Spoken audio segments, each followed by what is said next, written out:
Will someone tell me again why we're at the train station? I'm going to school. You're too old for school.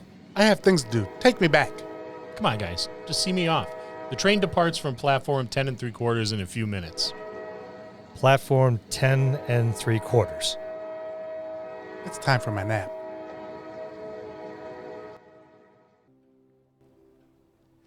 We're going to wizarding school with our review of Strixhaven, a curriculum of chaos, the newest addition to the D&D 5e, this week on the Dungeon Master's Dojo.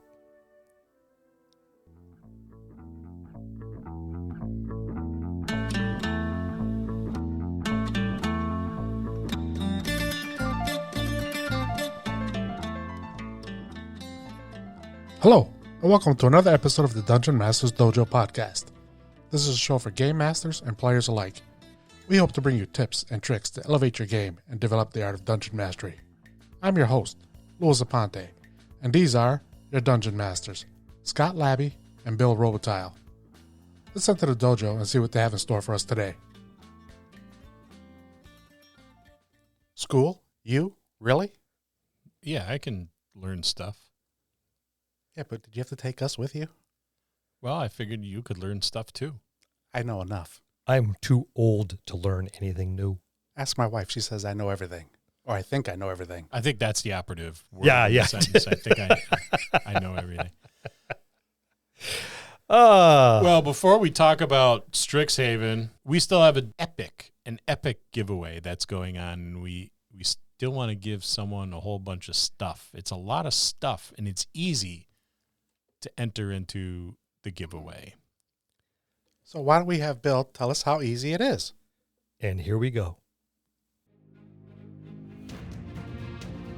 We are continuing to hold our giveaway of epic proportions.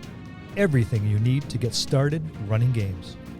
4 dice trays, 12 complete sets of dice, 4 traditional Crown Royal bags, the D&D Essentials Kit, the D&D Starters Kit, Horde of the Dragon Queen D&D Adventure, the Young Adventurers Collection, Nerdarchy's Out-of-the-Box Encounters, Brass and Steel Steampunk Tabletop RPG, OSR Greats The Rat Hack, Into the Odd, and White Box Fantastic Medieval Adventures game. But that's not all. The Curse of Strahd Revamped is included as well.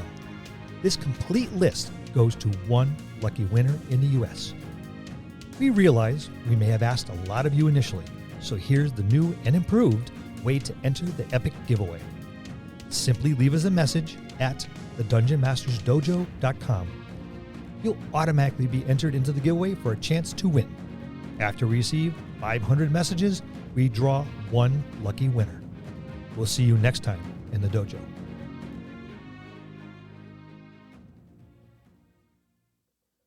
That is one magical giveaway. I'm telling you, it's huge. It's really, it's too big, right? It's, you know what? It's a keg of beer when really you only need a pint or two. That's what kind of giveaway it is. It's almost too big for one person. How would you ever only need a pint or two of beer?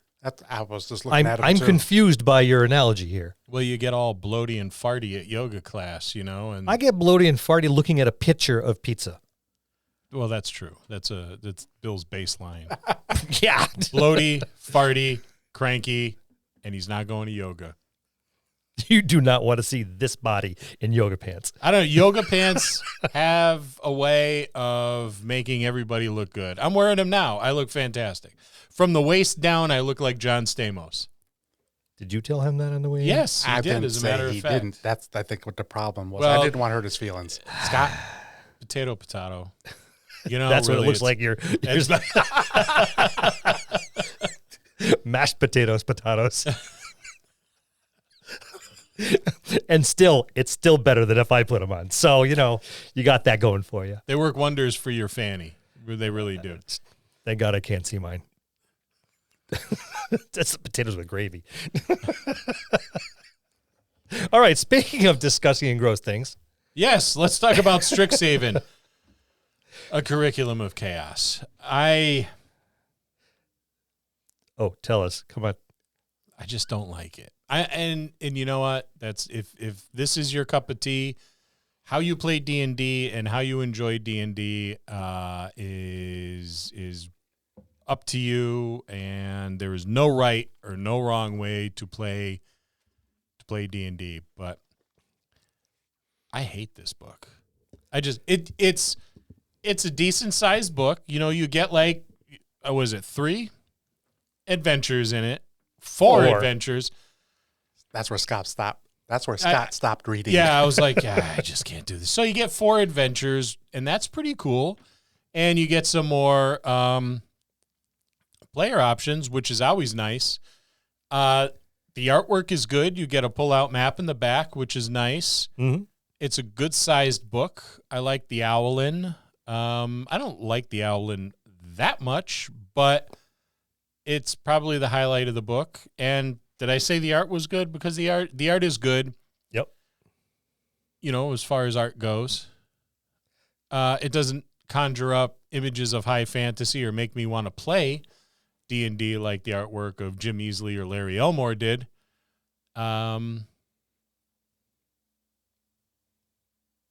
Yeah, I mean, that's it. That's all I have to say on the positive for this book. Is it just me, or does he seem to be in a mood? No, I'm not in the mood. He's in the mood. I don't like it. I just don't like it. I didn't open it until you guys got here, and I hear the two of you. You're not missing anything. I hear you two of you say, "No, I'll look. I have an open mind. I think of things a little bit differently than you, so I'm gonna start thumbing through it." I got through 95 pages of playing House before I got to anything like adventure remotely or substantial. Yeah. It's like, okay, there's a section on what job you're going to get. Yeah. And how to get a job. Well, I guess for some people that may be okay. Yeah, I get it. Some people do like playing House, and that's fine. That's your style. That's not our style. I want to go on a damn adventure. I already have a job. I already took tests. I already went to school. Twice. I want an adventure. Yes. I want to slay things. I want treasure and heroism and the cloven helms of my opponents at my feet. I don't want to work at the damn campus coffee shop. The only good thing I seen in there was the endless bottle of or decanter of coffee or whatever. So it's like, oh wow, hey, okay, I found something good in here. The magic is the magic and the feats are Strixhaven exclusive. It looks. I wouldn't take them out of Strixhaven. Yeah, they don't look like they would fit well anywhere else. Yeah, I wouldn't even visit Strixhaven. You were about to in the beginning of this episode. You woke me up early. You got Bill to drive. Well, listen. And you knew all this already. Here's how it played out, okay? Emma Watson called me and said, there's an opening for a Defense Against the Dark Arts teacher. Do you know anybody? And I said, that's me all day, Emma. And to which she went, excuse me, who's this again? No, oh, shit, wrong number. She's a listener right now. Yes, we're gonna go with that. Yeah, I am perfectly happy of going with that. Yeah, yes, yeah. Thank you for following us, Emma. She's probably not, but if you are, dude, I'm psyched. And if you know her, let her know we mentioned her. Yes. And I said, well, I'll be right there. And that's how that all came to be. I had no idea I was going to Strixhaven. I thought I was going to Hogwarts. Well, that explains when he walked into the wall 2 or 3 times, and I ran into it. And ended up right on his ass. It's like, oh, that didn't work so well, did it? I lost my owl. It was stuffed. I lost it anyway. Rolled off the platform. Train ran over it. I got a dodgy knee. I'm not jumping off the platform to get it. I may not be able to get back up. It was stuffed in a bamboo, cage. It's no giant loss.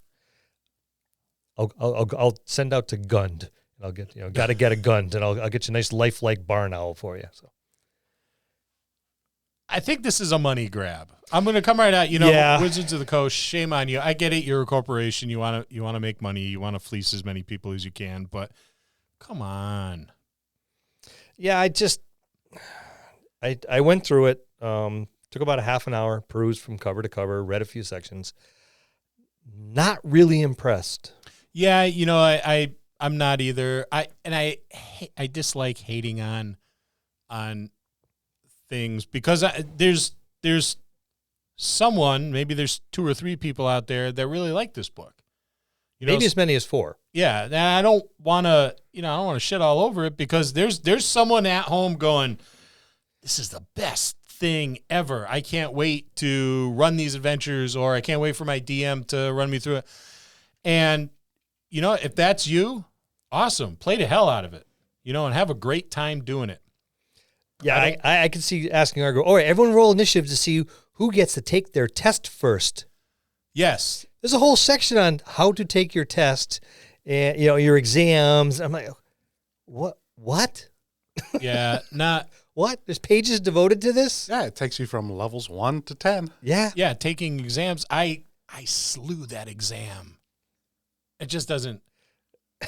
Well, I mean, the adventure is okay-ish. Because I read the book, and I was like, let me rephrase that. I started reading the book. I was like, oh, I think I'll run this. But then as I hit probably 3/4 of the way through, I was like, I don't think so. Yeah. Yeah, I think a lot of... Now, D&D becoming mainstream and really popular is a good thing for the hobby. Very right? good. It's an awesome thing for a hobby because more people are getting into it and are enjoying the heck out of it. And that is great because I was around when it was hard to get a group together. There was like a period of time where it was dry. Like you had to search, had to speak in codes in public to see if you can get someone. Yeah, it was like being a Freemason. Yeah. During the Revolutionary War. Yeah. But now it's like it's all over the place. People have their. I've been to the grocery store and people have their like D&D shirts on. Mm-hmm. Like, bro, what's up? Did I tell you I play pool in a league, and I was heading off the pool. And a car pulls up alongside of me. It raced up, behind me, and it was going to pass me. No problem. I'm in the middle of the lane. And it started past me, then it slowed back down again. And it's pacing me. So I look over, and there's like 4 guys in their like 20s. And they're like, thumbs up. Yeah. One of them's holding a player's handbook. Because I got D&D logo, stickers on the back of my truck. And I have our club, logo on the side, which is very, very fantasy-based. And you're like, yeah, thumbs up. And one of them's holding the player's handbook. And they go racing off. I'm like, oh, wow, that was cool and weird all at the same time. Yeah, and it's great. It's awesome seeing the young people. And, occasionally there are young people at work that find out through the underground D&D network that I've been playing D&D since like the dawn of time, and they come to me like I'm Yoda. It's like they flew to my You have the swamp. same hairdo. Yeah, and our ears are somewhat similar. Mine have just as much hair as his. I'm just a lot bigger, So they come to me and they ask me questions and stuff, and it's awesome talking to the young people. But I don't like this book, young people that do, or even older people that do. I just don't like it, and I don't like kind of the direction I see 5e going in. It reminds... Neither do I. Our tech guy forgot to turn his microphone on. I think that's hysterical. He's commenting in the back. I don't know if you heard it, but he's commenting in the background, and then he was like, oh, shit, maybe I should turn myself on.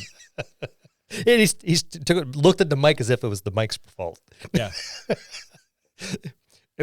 I like the fact that you looked completely confused at the soundboard when we were doing the intros, and you go to hit the buttons, and it's like, what? And also, wrong button. I didn't have my drink yet. But that's our tech guy. That's the quality of people we have here. Well, the pay sucks. The pay sucks. And the benefits I tell you what, Lou, shit. I'm going to double your pay. Yes. Twice nothing is still nothing. I would use this book as a one-shot beer and pretzels game for 1 or 2 sessions. That's it. Well, I would with pre-gens, and I would make like the prom queen and the class clown and the jock and You know the guys who used to chase us around when we had Didn't our. we do something like that in the past? The prom queen never chased me around. Just for the record, No, the jock. I would have let her. I would have let her catch me if that were the case. I could see it as a Beer and Pretzels one-off for our style of gameplay and for what we do. There's going to be people that pick, like Scott said, they're going to pick it up as its greatest book ever. And buy it and play it and enjoy it if that's the case. Which is fine because that's what's worked for you and yours, but not ours. I would use this. I'm planning on having a go at building some awesome battle mats for when we get together and play D&D. Yeah. And they tend to kind of bubble up and wrinkle when you put the all the flocking and stuff on them. So I would use this as a weight to keep it from bubbling up so it stays nice and flat. So it stays nice and flat. Hey, it's $30-something well spent. Yeah, but beyond that, well, did you get to the back of the book? I did. I was like, you know what? I wonder if there is a map because I like maps, and I was like, oh, sweet, there is a map. I would, and it's a nice map. It is a nice map. I would frame them. I would frame the map and I would hang it on the wall and enjoy, looking at it. Mm-hmm. But, and you get some cool mods. I got to tell you, that's where I was going. Some of the monsters in there are actually pretty nice.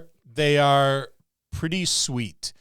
And some of the fantastic type of artwork in there is really cool. Like I especially like the landscapes, where they have the massive trees and vines and homes up. And I think that is pretty cool.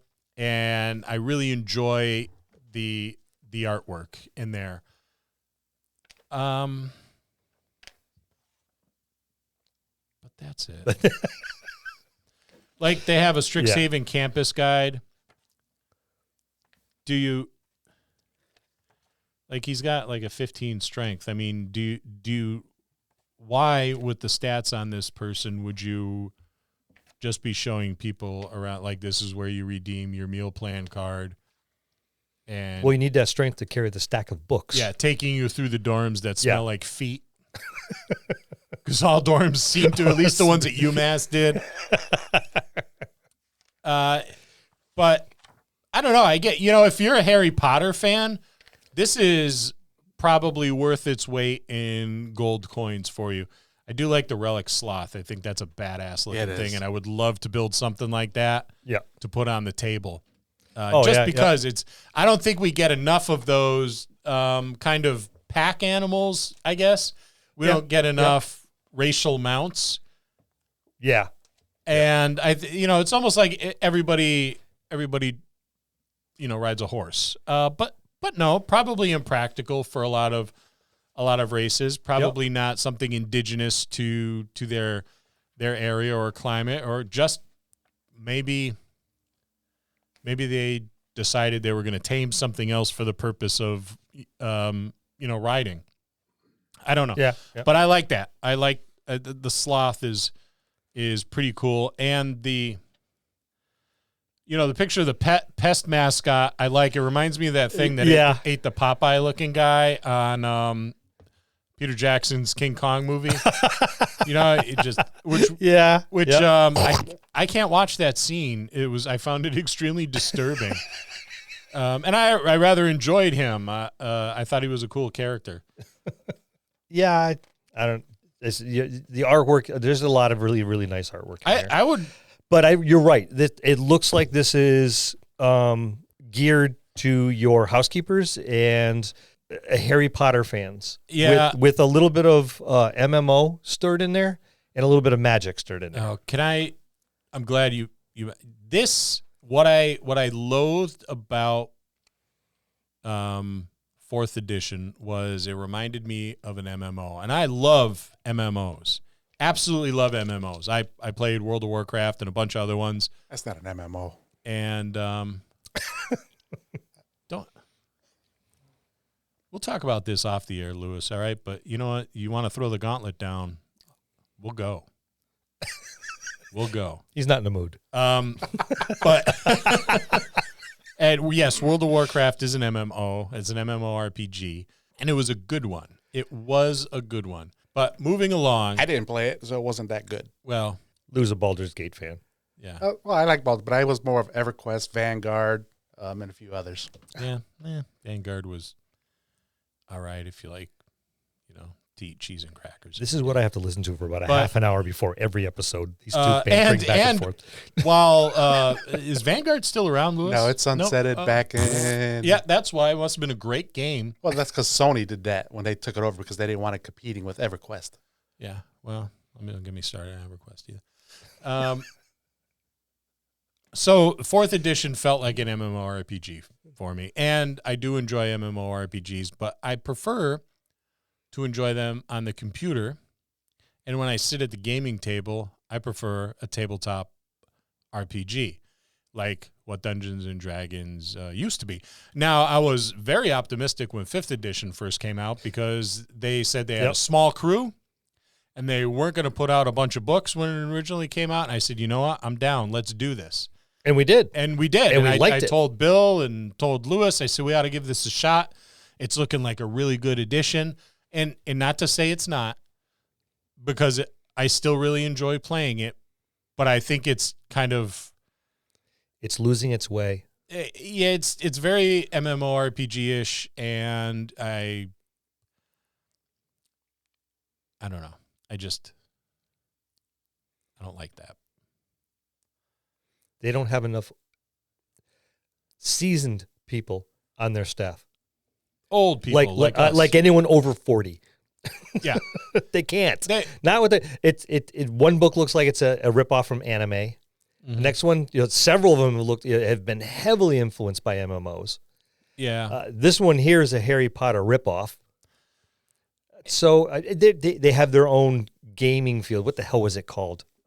I forget. Yeah, their Quidditch. Their version of Quidditch is in here. It's like, really, you had to go there.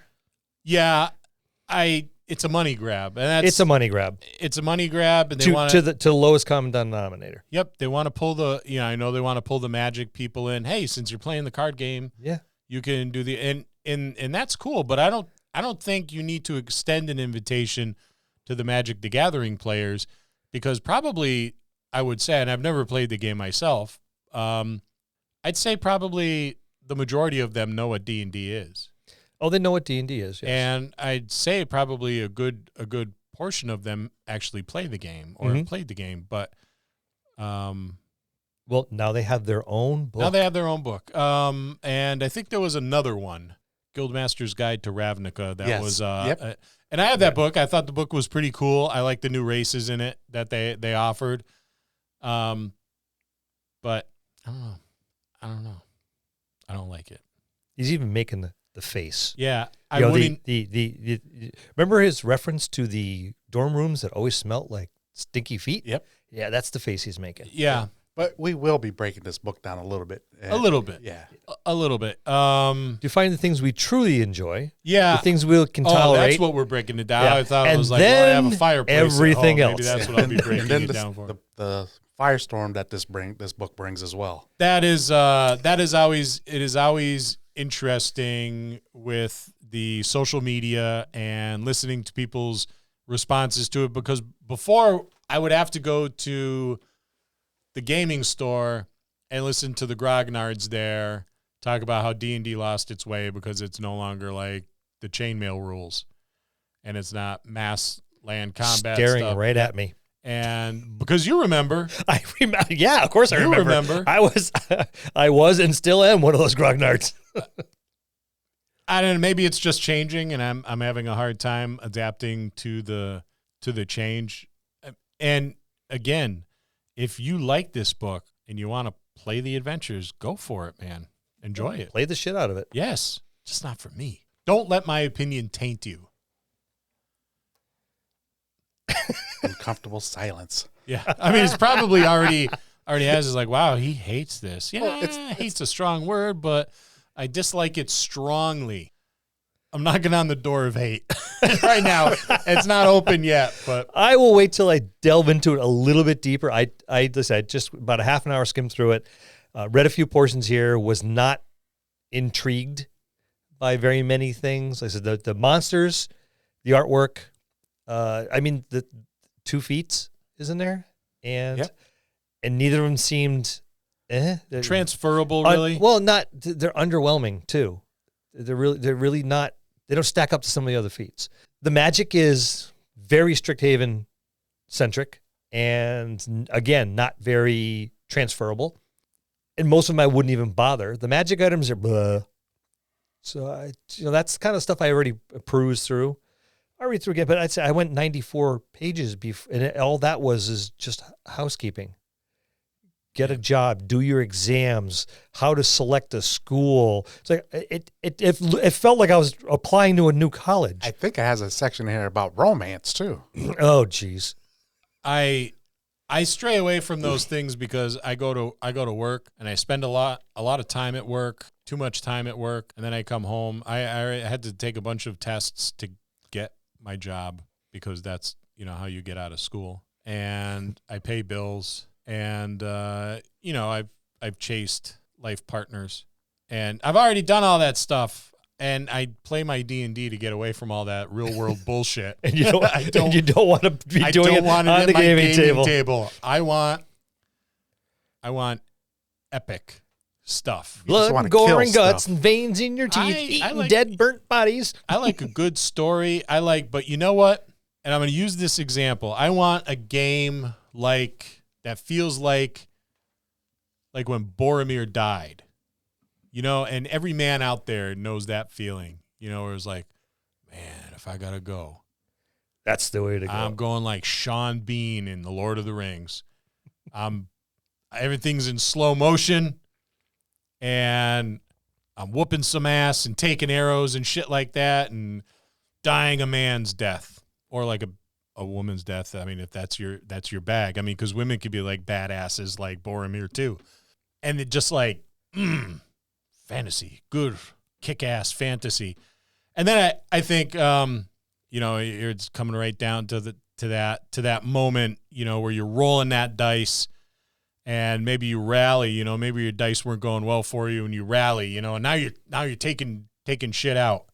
And now we know you're living in a fantasy because your dice will never rally. Yeah, that's true. Thank you for beating me to that. Yeah. But nobody asked you, Lewis, okay? Nobody asked. Don't. My dice rally. Bill's dice rally. Might have rallied before. When? It's been a while, but they've rallied. The last time I saw them rallies when the Titans stood up. That was a long time ago. It was like 33 years ago. but they did. But that feeling at the table where shit's going sideways, and then the rolls start coming in, and you're waiting for the rest of your party to come, and there's that tension where I may not make it, but if I don't, I'm gonna have a hell of a story to tell. Do you remember that time when the island was sinking, and I was in there and I was trying to fix that old machine to get it to work, and here comes Higgardine, and he's limping, and Cal's dragging him along, and volcanoes are going off, and Iskander's in there, and she's bleeding out, but I don't have time to save her because I got to get this machine fixed so we could take it down the side of the mountain and not sink with the island and disappear for like the next 200 years. Man, that was a close call, but we did it. Can you imagine how cool that was? Yeah, I thought I was going to die. I thought that was it. We're rolling death saves. Everybody was rolling death saves. We're all going to be gone with the island. Now, I want you to go to Strixhaven, and I want you to play your game where it's like, ooh, I may not pass this test. How's that story going to go, like, in the driveway after game night? Do you remember that test I almost flunked? I barely made it, but I got a 70. It's a C-. I could still matriculate. Who gives a shit? No one's going to want to hear your story about chasing Hermione Granger's affection and almost bombing that test in Professor How Many Licks Does It Take to Get to the Center of a Tootsie Roll Tootsie Pops class. Those of you that are our age will understand the reference. Those of you that are not, look on the YouTube. Oh, they started rerunning them. So there might be 2 or 3 out there that get it. I just don't see it as being story worthy, at years from now. I don't either. And that's what I look for in a D&D, any role-playing game adventure at the table. That's what I look for is, am I going to have some awesome stories to tell? Am our players going to have some awesome stories to tell? Well, I think that pretty much sums it up. And that's our look at Strixhaven, a curriculum of chaos. We'll see you next time in the dojo. That's going to conclude this episode. Thanks for tuning in and listening. Please subscribe to the podcast for more great content. If you'd like to hear a particular topic, you can reach us on Facebook at the Dungeon Masters Dojo, or you can drop us an email at thedungeonmastersdojo@gmail.com. Thank you, and have a good day.